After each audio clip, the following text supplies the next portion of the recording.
Bonjour à tous et à toutes, j'espère que vous allez tous bien. Moi, je me porte super bien par la grâce de Dieu. Aujourd'hui, nous allons parler des émotions de la femme célibataire qui découvre qu'elle est enceinte et qui veut garder son bébé. Dans le cas où la grossesse est désirée, elle ressentira naturellement de la joie lorsqu'elle verra le test de grossesse marqué positif. Mais cette joie sera brève. Oui, ce sera une joie de courte durée parce que très vite, l'angoisse va gagner le dessus. Elle a voulu faire un enfant soit parce qu'elle se sentait prête, soit parce que l'horloge biologique tournait, ou encore par amour pour son ex-partenaire.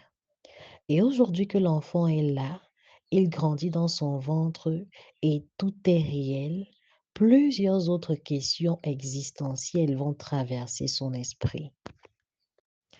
Notamment, était-ce une bonne décision que de tomber enceinte? Sera-t-elle une bonne mère? Est-ce que son ex-partenaire sera là pour cet enfant? Si oui, quel sera son niveau d'engagement maintenant qu'ils ne sont plus ensemble?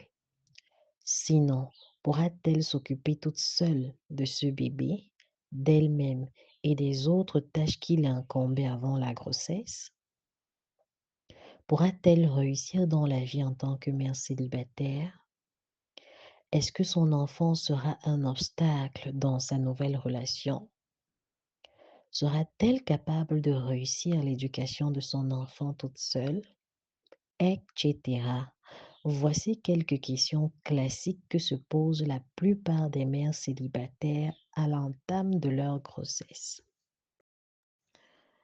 Je dois vous avouer que je me suis moi-même posé toutes ces questions quand j'ai conçu et bien d'autres encore. Mais en tant que mère célibataire d'une petite fillette de presque 4 ans aujourd'hui, j'aimerais vous révéler un secret. La vie vient de vous donner l'un de ses plus beaux cadeaux. Dans mon pays, le Cameroun, les anciens ont l'habitude de dire que l'on est riche que d'hommes. L'enfant, c'est donc la richesse, et ceci peu importe les conditions de sa venue.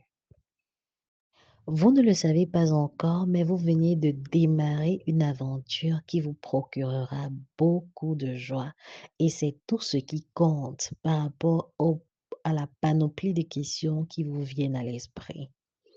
La seule réponse que vous devez avoir pour le moment, c'est qu'il n'y a pas de mère parfaite. Cela n'existe ni en Afrique, ni en Europe, ni en Asie, ni en Amérique, ni même dans les familles dites normales, c'est-à-dire les familles constituées d'un père, d'une mère et des enfants, ni dans les familles monoparentales, ni dans les familles recomposées. Il n'existe que de bonnes mères, c'est-à-dire des mères qui donnent tout ce qu'elles sont et tout ce qu'elles ont pour la réussite de leurs enfants. Et le fait que vous vous posiez toutes ces questions qui dénotent de votre niveau de responsabilité montre déjà que vous êtes bien parti pour être l'une de ces bonnes mères. C'est pourquoi je me permets déjà de vous souhaiter la bienvenue dans le merveilleux monde de maman. Détendez-vous et profitez de chaque instant de votre grossesse. Cela dissipera petit à petit toutes les pensées de peur et de doute qui viendront progressivement à votre esprit. Et pour le reste, abonnez-vous à cette chaîne, likez-la et partagez-la pour ne pas louper les prochains épisodes. Je vous souhaite une très bonne grossesse. Que le Seigneur vous bénisse, vous et votre enfant. Je vous fais plein de bisous et je vous envoie un maximum d'ondes positives.